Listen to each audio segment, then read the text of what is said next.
El presidente Joe Biden renuncia, apoya a Kamala Harris. Nos atiende Jason Cabal Roy. Ese es un estratega político de todo el reconocimiento. Lo vemos permanentemente en CNN. Fue director del Partido Republicano y tiene que ver con uno de los estados interesantes, Michigan. Él ha trabajado con Mitt Romney y ha trabajado con Marco Rubio. Nos atiende a esta hora David, agradeciendo al señor Jason Cabal Roy. La primera pregunta es la que se hace el mundo. Y si no es Kamala, ¿quién? Good morning, Mr. Cabal-Rowe. Thank you for being with us in This Morning in W Radio. Good morning, and thank you for having me. And the first question, well, it's the question that all the world is asking themselves, and is, if it's not Kamala Harris, then who? Well, I think at this point, it's pretty clear that it's going to be Kamala Harris. I think the Biden White House and the Democratic establishment has moved very quickly to lock down support. Every Democratic state party chair in the country has endorsed her. Over 150 members of Congress have endorsed her. About 35 U.S. senators have endorsed her. And many of the names that we have heard about in the United States, Governor Gavin Newsom of California, Governor Gretchen Whitmer of Michigan, Governor Josh Shapiro of Pennsylvania, they have all endorsed her. So as of right now, it looks like she will be uncontested for the nomination. ¿Cree que en este punto está claro que va a ser Kamala Harris la candidata demócrata? Nos dice que el presidente Joe Biden, la Casa Blanca, se movieron bastante rápido para asegurar esos apoyos de los miembros del Congreso, de los senadores estadounidenses y de todo el partido. Nos dice que todos los nombres que podrían ser candidatos, como el gobernador de Michigan, como el gobernador Gavin, como el gobernador de Pensilvania, ya han apoyado a Kamala Harris. Entonces parece que no va a tener nadie que dispute su candidatura. ¿Qué efecto podría tener la decisión del presidente Biden en la dinámica republicana? ¿Podría esto afectar la estrategia de los candidatos republicanos? What effect do you think that this have on the Republican campaign? Do you think that this could change, in any case, the strategy that the Republican campaign has? I think it will have to change the strategy. One of President Biden's biggest vulnerabilities is his age, and listen, anyone who can see him knows that physically and mentally he's not as sharp as he once was. So that will affect how young voters perceive the Democratic ticket, and I think change how Donald Trump runs his campaign. I also think that the shortcomings of the Biden administration, particularly where it comes to economics and inflation, those will be a problem for Kamala Harris, and as will the immigration discussion and what's happening at the border. But it is a much different race, and I think black voters will look more favorably upon Kamala Harris than they currently are on Joe Biden. And I think that female voters will probably warm to her in ways that they weren't with Joe Biden. Él cree que los republicanos van a tener que cambiar la estrategia porque sí cambia un poco. El presidente Joe Biden pues tenía esa vulnerabilidad que era la edad, que cualquiera puede ver que físicamente y mentalmente no está tan bien ahora como estaba antes, así que eso va a alentar a los votantes jóvenes a apoyar más a Kamala Harris que a Joe Biden. También nos dice que pues Kamala tendrá esos problemas de la economía, la inflación que estaban afectando también en la campaña al presidente Joe Biden, el tema de la inmigración, lo que está pasando en la frontera, pero aún así va a ser distinto porque nos dice que va a tener Kamala Harris más apoyo de la población negra y también muchas más mujeres apoyando a Kamala Harris más que lo hacían hacia el presidente Joe Biden. Donald Trump ha sido el favorito en las encuestas y lo sigue siendo. ¿Cree él que Kamala puede ser más competitiva frente a Trump de lo que podía ser Biden? Well, Trump, we know, is the favorite in all the polls, and he is probably the favorite candidate whatsoever. Do you think that Kamala Harris could actually have a chance against him, or that she could turn the polls around? I think the potential is there. I do think she is an untested candidate. When she ran for district attorney in San Francisco, she had very little opposition. When she ran for attorney general of California, she had very little opposition. When she ran for U.S. Senate in California, she had very little opposition. And when she ran for president in the Democratic primaries, she stumbled and was out of the race pretty quickly. So she is not a tested national candidate. We have seen her shortcomings as a public speaker. She does not have much of a portfolio of accomplishment to point to. And so I think it's a question mark of how she performs on the national stage. And so I really think it will be up to her to determine how competitive she can be. But I think the potential is there. Él cree que el potencial de Kamala está ahí. Es una candidata que no se ha probado mucho en la esfera electoral porque nos dice que cuando participó para ser fiscal de San Francisco tenía muy poca oposición. Lo mismo pasó en la campaña para ser fiscal general en California. La misma situación con la poca oposición que tuvo en el Senado en California. Nos dice que cuando se presentó a las primarias demócratas salió muy pronto de la campaña electoral, así que no la pudimos ver ahí mucho en esa esfera electoral. Ella no tiene tampoco un portafolio muy grande de logros para resaltar, entonces para nuestro invitado depende 100% de ella y de cómo le vaya presentándose ante el público en esta campaña. ¿Cuáles considera que son las principales debilidades de Kamala Harris que el Partido Republicano podría aprovechar en esta campaña del 2024?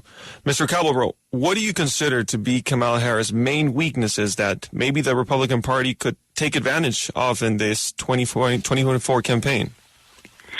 I think without question it's going to be the situation at the U.S.-Mexico border. Since the Biden administration took office, 10 million people estimated to have entered the country illegally. In the first year, Kamala Harris was appointed to be the administration's border czar and has never even visited the border, and obviously the border has been a disaster. It is in polling, no matter where you look around the country, the number one issue amongst voters, not just Republican voters, but of all voters. And I also think inflation is going to be a huge vulnerability. While there are economic indicators that the Biden administration has promoted, the economic indicator that affects most people in the working class and the middle class is inflation, and people are still feeling the impact of higher gas prices, higher home energy costs, higher grocery costs. So there's a real squeeze on people making ends meet. Just in the last month, there's been a 3% increase in credit card payment delinquencies. So we're seeing some stress in the economy that Kamala Harris is going to own as part of the administration. Cree que sin duda la situación en la frontera es el principal blanco de ataque para Kamala Harris, porque nos dice que en la administración Biden 10 millones de personas se estiman han entrado al país ilegalmente. En el primer año Kamala fue delegada en el tema y no ha visitado la frontera, y pues es claro que lo que sucede allí es un desastre y es el tema principal, el cual a los votantes le preocupa de todos los partidos, no solo el Partido Republicano. El tema de la inflación también es un punto vulnerable para ella al estar pues en este gobierno, porque nos dice que la clase media, las clases bajas están viendo cómo el precio de la gasolina, de la energía, del mercado están mucho más alto y hay preocupación en ese sentido, y pues por supuesto que van a atacar a Kamala en esos dos temas al ser parte de esa administración. Teniendo en cuenta esta respuesta, pues viendo también lo que han dicho algunos de los donantes, y es que no quieren una coronación de Kamala Harris, sino que se avance en un proceso transparente y de competencia para escoger el verdadero candidato que pueda hacerle contrapeso a Trump. Él no está de acuerdo en que si Trump pudiera escoger su candidata, ahora que no está Biden, ¿elegiría a Kamala por encima de cualquier otro? Well, considering your just answers you just gave us, what some of the donors have said is that if the process advances normally, that Donald Trump would actually like actually to go against Kamala Harris. Do you think if he had the chance to choose the candidate that he could go against, that he would have chosen Kamala? Well, I think he would have stuck with Joe Biden. I think of the remaining, Democratic names, yes, I think Kamala Harris would probably be the best matchup for Trump, in part because she's untested and in part because she is tethered to the failures of the Biden administration. I think maybe one of the toughest opponents he could face is Michigan Governor Gretchen Whitmer, but she has already thrown her support behind Kamala Harris. ¿Cree que si se hubiera quedado con Joe Biden? Él dice que la opción más favorable para Donald Trump hubiera sido seguir en esta contienda electoral con el presidente Joe Biden, pero de los demócratas que restantes, sí, Kamala es la mejor opción para Donald Trump o la cual le resulta más favorable, en parte por lo que nos contaba anteriormente, y es que no ha sido probada y también puede ser un blanco de ataque los fracasos que ha tenido el presidente Joe Biden en su administración y se puede atacar también por ese lado. Creo que el más fuerte sería el gobernador de Michigan, pero ya apoyó a Kamala.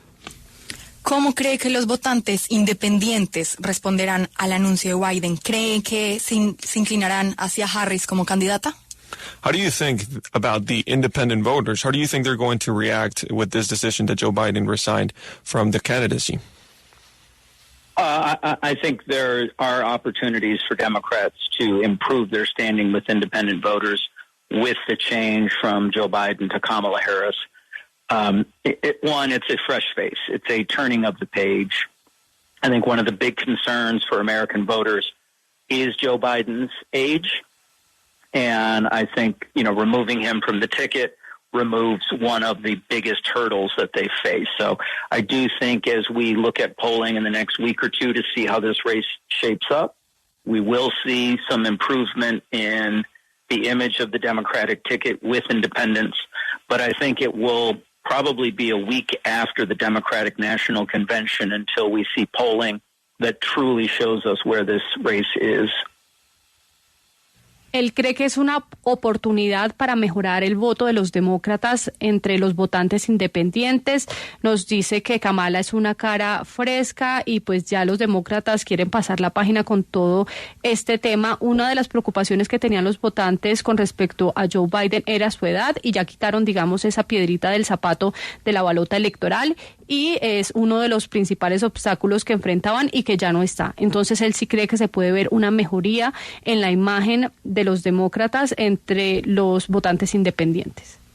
La última vez que sucedió algo parecido fue hace 56 años en la presidencia de Lyndon Johnson y terminó en una convención abierta para escoger candidato y eso fue un desastre y llevó a una de las mayores derrotas del Partido Demócrata. ¿Les puede pasar lo mismo esta vez? Well, the last time that we saw something like this happening was 56 years ago in the presidency of Lyndon Johnson, where they opened the connection to choose candidates, which ended up to be a disaster. Do you think that this is a possibility, that this could happen, that it could be a disaster as well? There is certainly the potential, and I think it does draw some good historical lessons. I mean, the reality is Hubert Humphrey, Lyndon Johnson's vice president, owned all of the failures of the Johnson administration, particularly the Vietnam War. Lyndon Johnson stepped aside because of the unpopularity of the war and how the Johnson administration was executing that war.